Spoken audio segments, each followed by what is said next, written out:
Live from our 7 Tasmania studios, your nightly news with Louise Hubar begins now.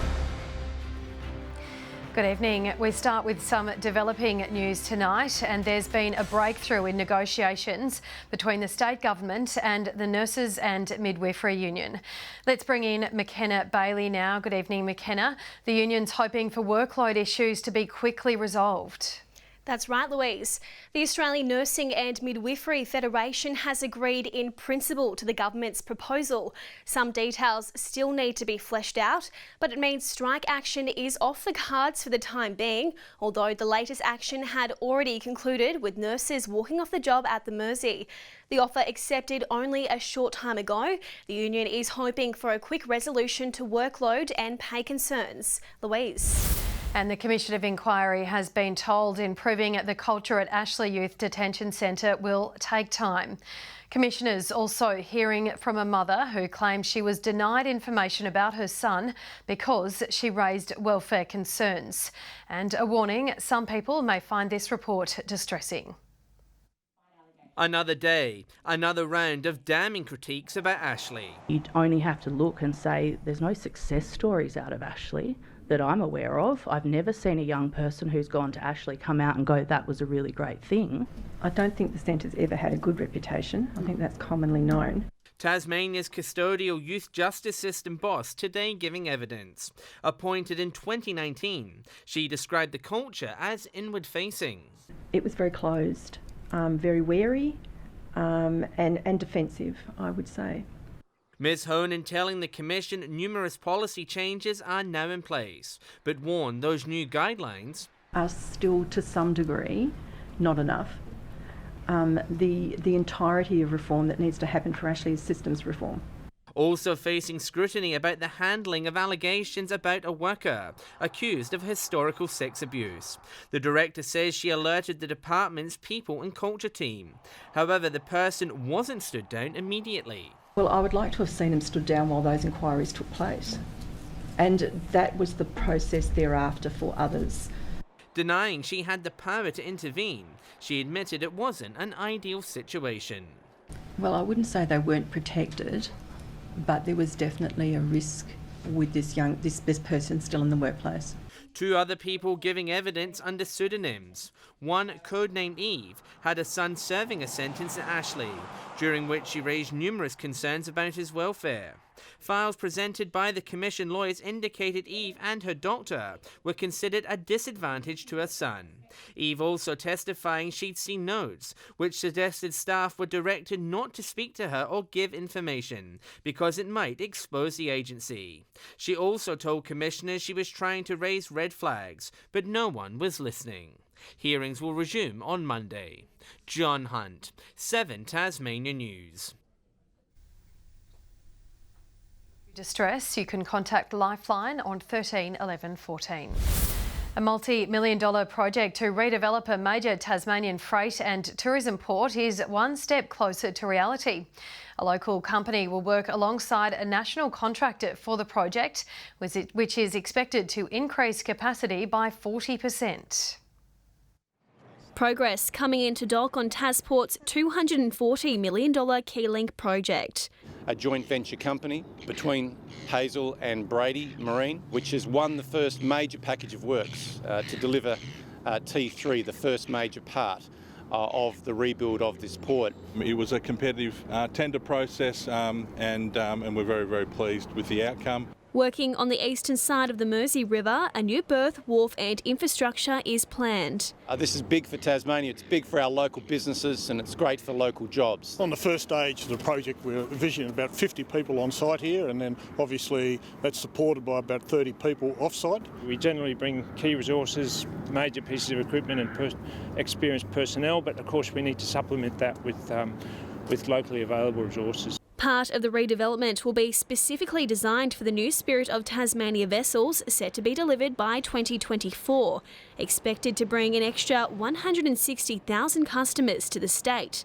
The project hoping to future-proof Devonport as Tasmania's tourism and freight gateway. Which will set it up for the future, grow its capacity by 40%, make it a very efficient, productive port, which will generate trade. Everyone can expect to see some activity in the coming months.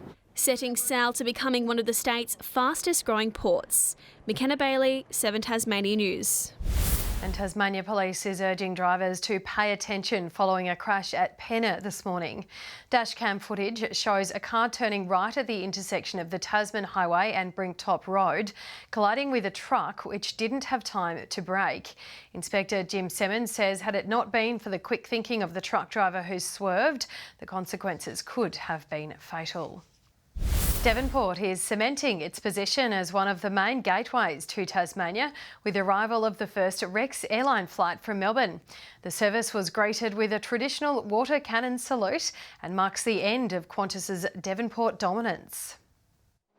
Touching down for the first time, the early morning Rex flight travelling from Melbourne to Devonport. Brilliant, absolutely brilliant. To be completely honest, I didn't even know I was on the first flight until I got on it. Passengers welcomed with a smile from the Premier. Welcome to Devonport. How are you? There you go. And goodie bags highlighting the best of the Northwest.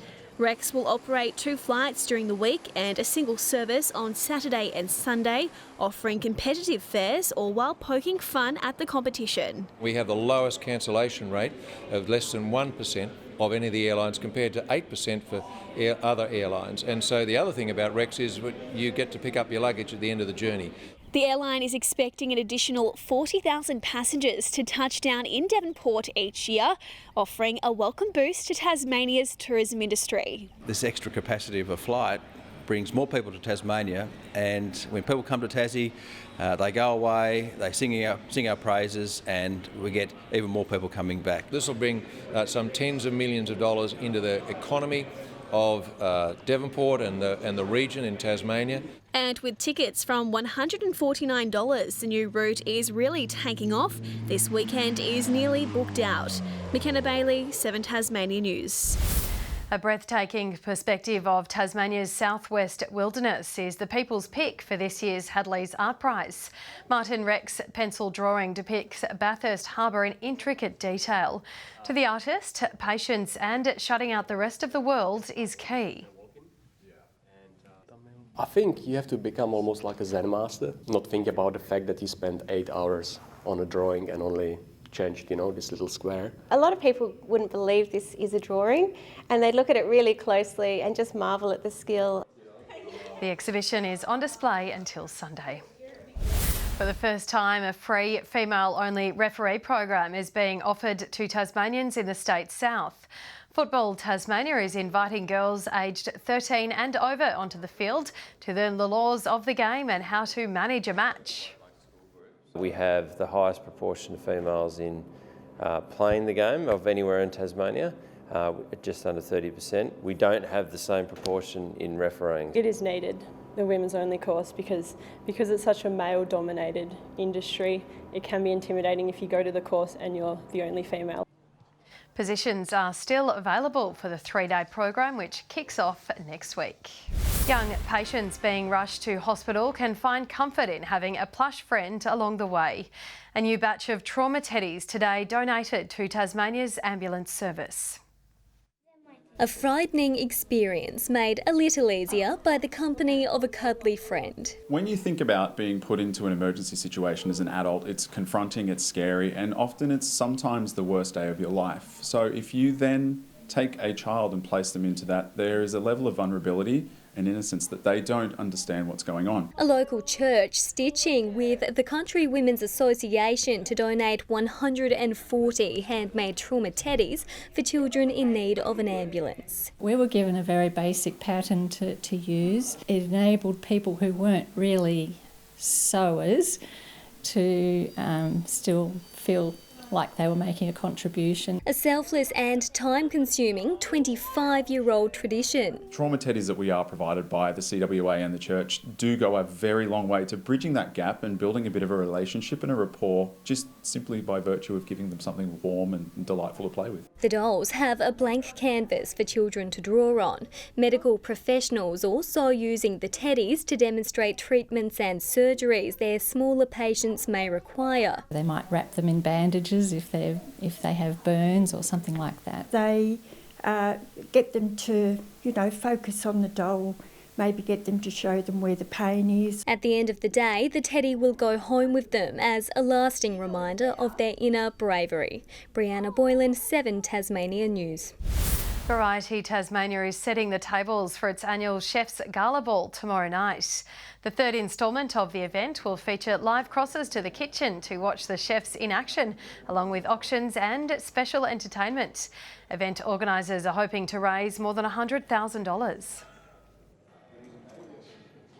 The vast majority of this sum will go towards supporting the Variety Creative Arts Programme, which is to help Tasmanian children who are going or experiencing adverse life circumstances. For the 350 attendees, there's also a big prize on nothing offer. to do with Charlie's Chocolate Factory. However, Wrest Point will be auctioning off this golden ticket on tomorrow night, and it will give the winner 6 double passes to come to any events of their choice. Tickets have almost sold out, but donations can still be made through Variety Tasmania's website. Life-changing glaucoma treatment will be among the achievements celebrated at a special function marking 25 years of the Royal Hobart Hospital Research Foundation. Professor David Mackey's groundbreaking study into the eye condition was one of the first projects funded by the foundation, with its findings and benefits still felt around the world. What we're now looking at is being able to do a genetic test to work out who has a risk of developing glaucoma before the very first signs develop. And that's something that we're very proud to be even just a small part of, enabling that work and seeing it continue to flourish. The foundation has invested nearly $10 million into local research. After missing recent weeks working for the TFS, Joby Harper is back to add even more firepower to Launceston Stocks. Along with Jake Hines, he's back from suspension. The Blues have long secured the minor premiership, but the flag favourite isn't taking its foot off the pedal. We'll be picking our best 22 and playing and as hard and as fast as we can for the 4 quarters. Meanwhile, Glenorchy has one last chance to avoid the indignity of a winless season when the Pies host North Launceston. Scouting for new recruits has already begun. There's a lot of good quality footballers that are playing at old scholars and SFL that we think are capable to come up. The last time a State League team failed to win a game all season was Kingborough back in 2014. Nathaniel Atkinson has put his body on the line to gift his Scottish side Hearts a penalty in the Europa League playoffs. The Tasmanian's foot was stomped on by FC Zurich's player in the penalty box, and although his teammate converted, Zurich won the game thanks to 2 quick goals in 2 minutes. The two sides meet again in a week. And following last night's report that a new netball team is joining the State League, tonight's Friday Flashback dives deep into our netball history.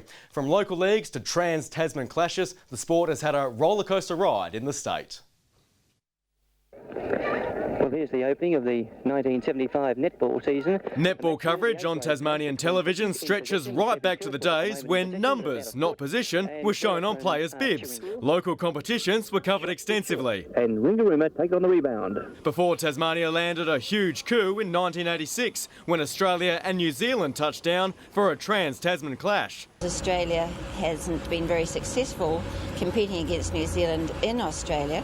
That changed at the Silverdome. Kiwi reporters who made the trip across were left disappointed as the Aussies won 31-19. Australia looked the fresher team in the second half. Things were rosy as a new netball centre at Hobblers Bridge opened the next year. We've developed some magnificent complexes here in Tasmania. And the first statewide netball league launched soon after, expanding to 12 teams in 1991. But like most state leagues, cracks started to show as teams balked at the constant travel. If we don't keep going, I'm not quite sure where netball will go in Tasmania, because our top players throughout Tasmania have to have a top competition to compete in.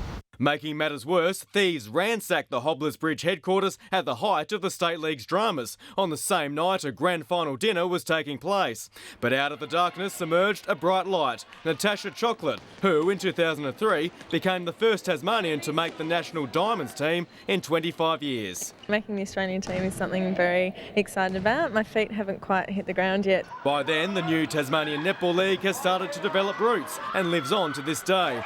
But more ups and downs were to come outcome, our team in the national competition, the Tassie Spirit, collapsed in 2015. And authorities were left red-faced the same year when Wales and Scotland refused to play at the deck, claiming the surface was unsafe. But when 2016 welcomed back trans-Tasman rivals to the state for the first time in 30 years, Tasmanian netball started to turn the corner once again, adding a diamond sparkle to a sport with a long history in the state. Good evening. A little cooler around the traps today. Hobart and Burnie 14 degrees, Launceston and Devonport tops of 13.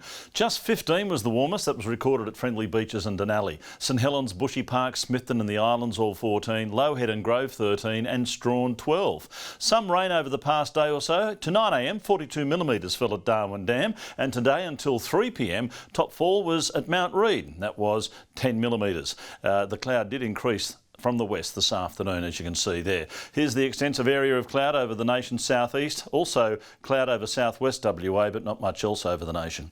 Tomorrow a cold front crosses in the morning, also traversing Victoria, followed by a ridge of high pressure. Winds turning south-southwesterly after the passage of the front, 20 to 30 knots generally, but stronger over eastern waters. And we have a gale warning there that's been issued from St Helens Point to Wineglass Bay. Strong wind warning for remaining coastal waters. We also have minor flood warnings. They're out for the Macquarie, Meander, the North Esk and South Esk rivers. Hobart tomorrow, a top of 11 degrees, a shower or two clearing. Just 8 degrees for Medina and Oatlands, early shower or two clearing there as well. An early shower for Launceston, 13 the top, 13 also for Devonport. Showers and snow clearing later from Lyowini, -3 to a top of 3. Burnie partly cloudy and 12, an early shower for Strawn, 11 the top for Marrawar as well. St Helens tomorrow, a high of 12 degrees, a shower or two clearing, 11 for Swansea, and showers for Orford early and 11 degrees. Pretty chilly, isn't it? On Sunday, areas of morning frost with showers developing over the north and west during the day. Rain across the state on Monday, along with snow to 400 metres, small hail and thunderstorms over the west and far south. And on Tuesday, snow again to 400 metres, but gradually rising. Showers over the west, central and south. Partly cloudy in Perth tomorrow. Showers easing in Adelaide. Morning showers in Melbourne. A late shower forecast for Sydney, a top of 20. Sunny and warm further north. Partly cloudy in Hobart, it's 11 right now, 10 degrees in Launceston, cloudy in Devonport and 11 degrees. Louise, it's been fantastic working with you over the last couple of weeks while what's-her-name's been away, and I know you've loved every minute of it as well. I really actually have. I'm one of those people that love my job. Thank you for that, Merv. And that's all your news for now. Thank you for joining us. I'll be back later with updates, and Tom will be reading your news this weekend. Have a lovely evening. Good night.